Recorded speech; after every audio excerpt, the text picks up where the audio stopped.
case count.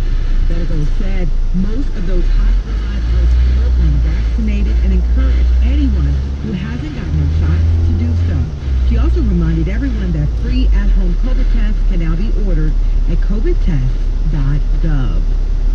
A Pennsylvania state representative says he's ready to move on to Washington.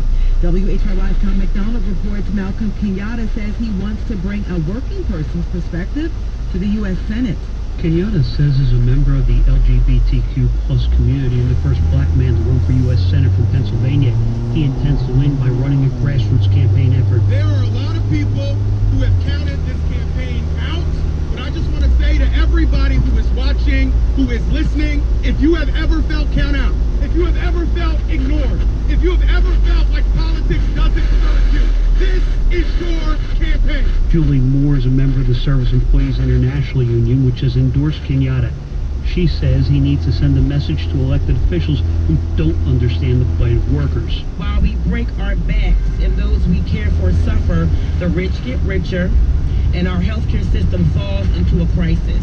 Kenyatta says you don't have to have the biggest campaign budget, taking a direct shot at others in the race, but you need to have the desire to do what is necessary to win. Tom McDonald, WHYY News. At 2:06, it's a partly cloudy day. Expect a high of 48 degrees. Clouds and showers tonight, a low of 35. This is WHYY News. Support for NPR comes from NPR stations. Other contributors include DuckDuckGo, committed to making privacy online simple. Used by tens of millions, they offer internet privacy with one download. DuckDuckGo, privacy simplified at duckduckgo.com.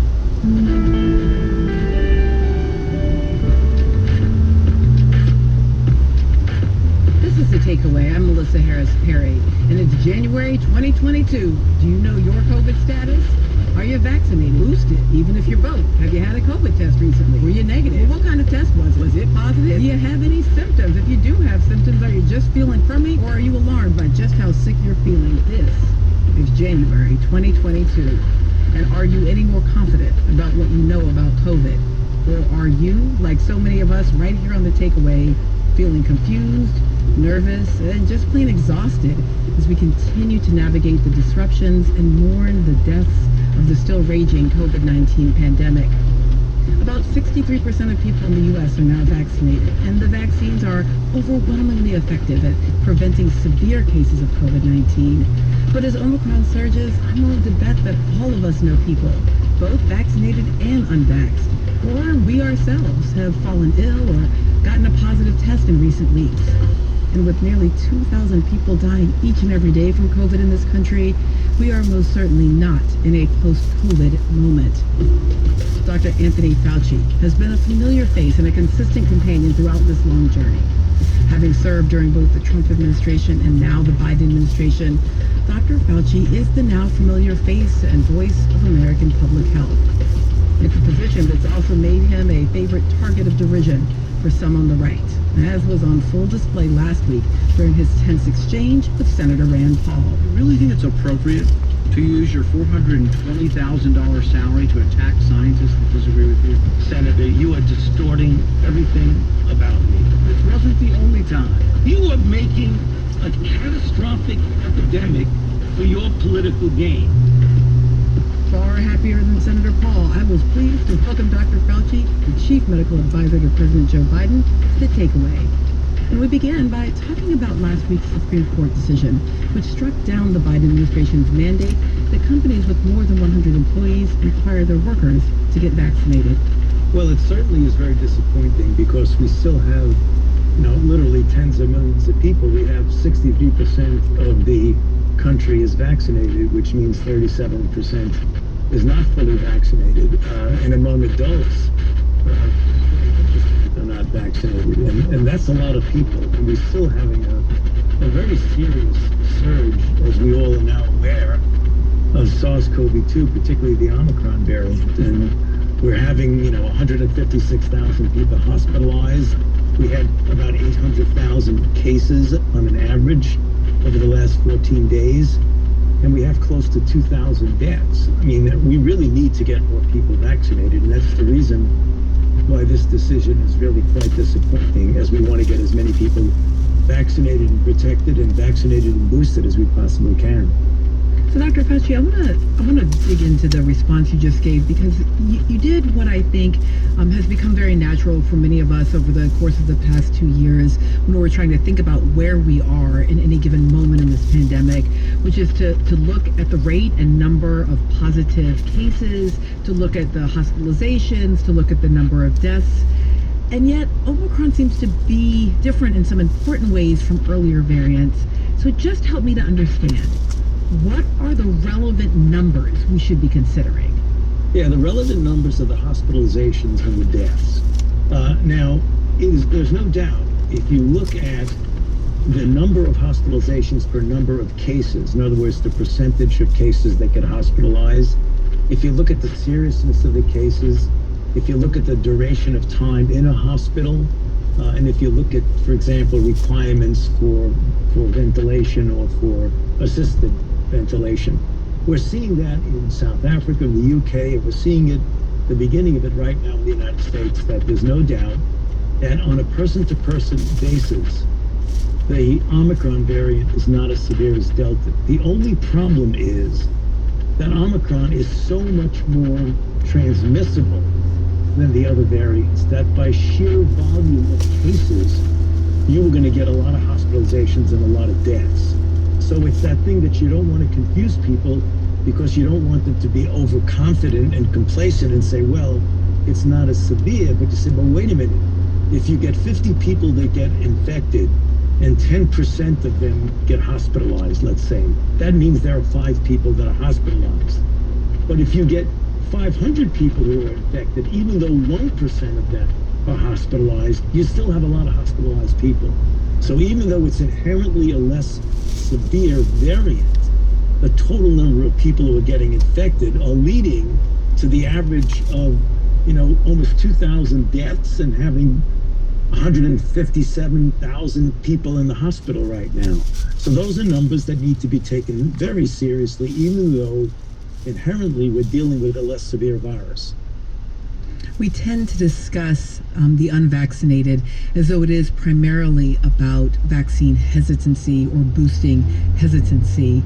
How much of this, however, is still about vaccine and booster access?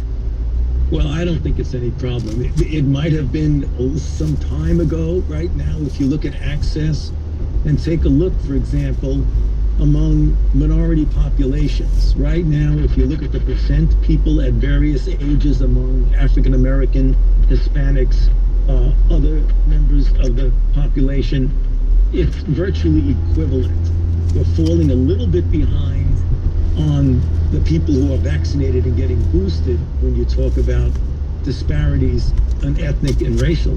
But I don't think one can say that vaccines are not easily accessible. Vaccines are highly available, they're highly effective, they're safe, and they're free. So I don't think one can invoke access. You could say people are not inherently hesitant because they still feel issues about safety or issues about do they really work. And that's the reason why you try to get as much information that's correct information out there. The problem that one deals with when you're dealing with social media is that there's so much misinformation and disinformation about vaccines that sometimes confuses people who are not really sure what the correct information is. But if you look at the track record of the vaccines globally, not only in the United States, they're highly effective and they're very safe. If you look at the effect of proper mask wearing, there's no doubt there were so many studies now. A year and a half, 2 years ago, there weren't as many studies, but the studies that are coming out now continually show the high efficacy of masks in protecting you from getting infected, as well as preventing you from infecting others. Now, vaccine access may be much less of a problem, but testing access is clearly still an issue. I know that the administration has moved forward with accessibility of some home testing, but this hasn't gone particularly well. Can you talk a little bit more about testing access? Yeah, well, certainly you're correct. Up until recently, and literally is going to change very, very quickly. The president himself has said in a press conference that I was with him at that we needed to do better, that there's a huge demand, unprecedented demand for tests with the Omicron surge, as well as around the holiday season when people were traveling and understandably and appropriately wanted to get tested. But right now, that is being corrected because on January 19th, we'll be seeing literally 500 million tests starting to go out free to individuals. There'll be another 500 million soon thereafter. There'll be a website in which individuals can get on the website and have tests delivered to their home free. And then there'll be many, many more tests that will be available at 20,000 testing sites throughout the country. So you are correct, and there's no denying that we could have done better with testing, but dramatically very, very soon, literally within days. Now, as you were talking about the challenge of battling misinformation, it made me think about the fact that you just had some recent, very tense exchanges with Republican Senators Rand Paul, Roger Marshall, and public health has become very politicized over the course of the past 2 years. I'm wondering if you currently consider particular ideologies, individuals, maybe even full media outlets, or perhaps the entire Republican Party to be a threat to public health. No, I'm not going to be saying that. You know where that will go if I say that. I think you just have to look at what's going on out there vis-a-vis the states and regions that are under-vaccinated. I mean, obviously, unfortunately, that's along ideological lines, which is really, really unfortunate because this should not be a political issue. We have a common enemy here, and a common enemy is the virus. And to have decisions about sound public health principles be dictated by ideology or by political persuasion is just very counterproductive to having a successful effort to really counter this historic pandemic. Now, Dr. Falchi, we do have some calls from listeners, so I want to play a few of them for you. Each one is pretty brief. Justin calling from Brooklyn. I have a message for Dr. Falchi. I personally don't have HIV, but I know people who does.